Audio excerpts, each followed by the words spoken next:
Kenalilah sesamamu dan wartakanlah kasih bagi mereka.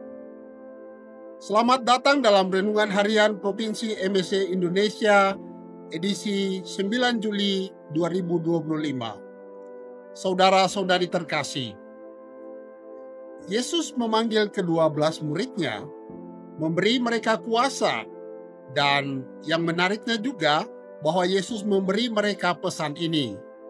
Dalam Injil Matius pasal 10 ayat 1 hingga 7. Pergilah kepada domba-domba yang hilang dari umat Israel.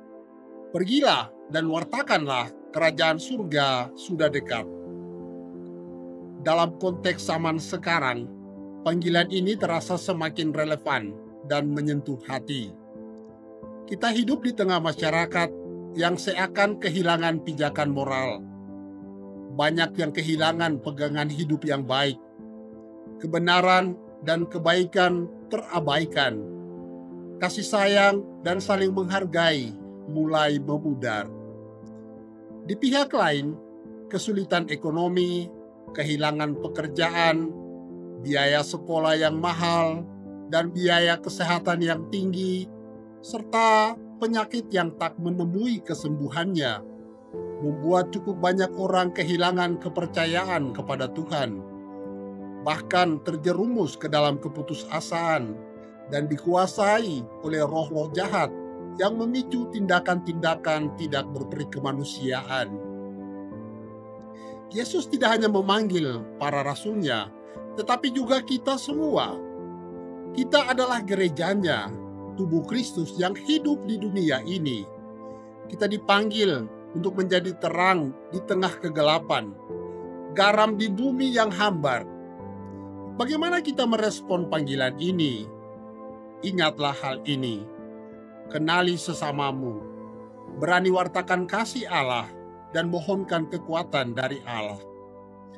Pertama-tama, kita harus mengenali domba-domba yang hilang. Mereka bukan hanya mereka yang secara eksplisit menolak Tuhan, tetapi juga mereka yang tengah berjuang dalam kesendirian, kehilangan harapan, dan terjerat dalam dosa. Mereka bisa jadi tetangga kita, teman kita, bahkan anggota keluarga kita sendiri. Kita perlu peka terhadap penderitaan mereka, mendengarkan keluh kesah mereka, dan menunjukkan empati. Baiklah, jangan membiarkan setiap peristiwa sulit itu berlalu begitu saja dalam kehampaan bantuan. Tolonglah mereka dengan kehadiranmu, senyummu, tawa dan candamu. Sentuhlah hati mereka yang paling dalam. Kedua, kita harus berani mewartakan kerajaan surga.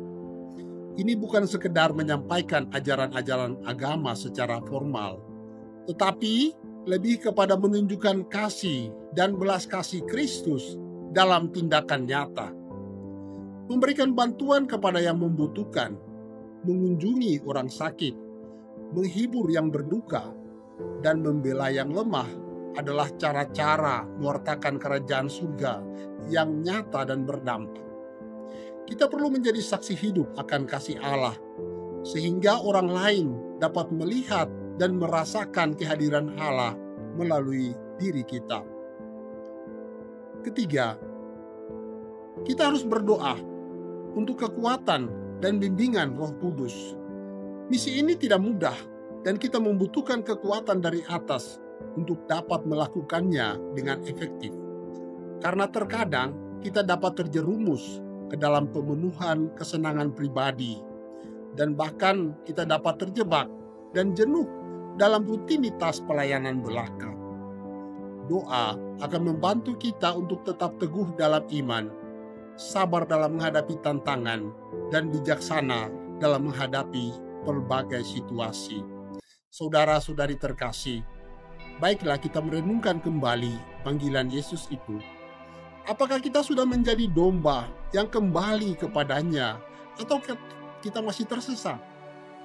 Dan apakah kita sudah menjadi gembala yang baik bagi domba-domba yang hilang? Semoga kita tergerak untuk lebih peka dan aktif dalam mewartakan kerajaan surga di tengah dunia yang membutuhkan kasih dan harapan. Semoga demikian. Amin.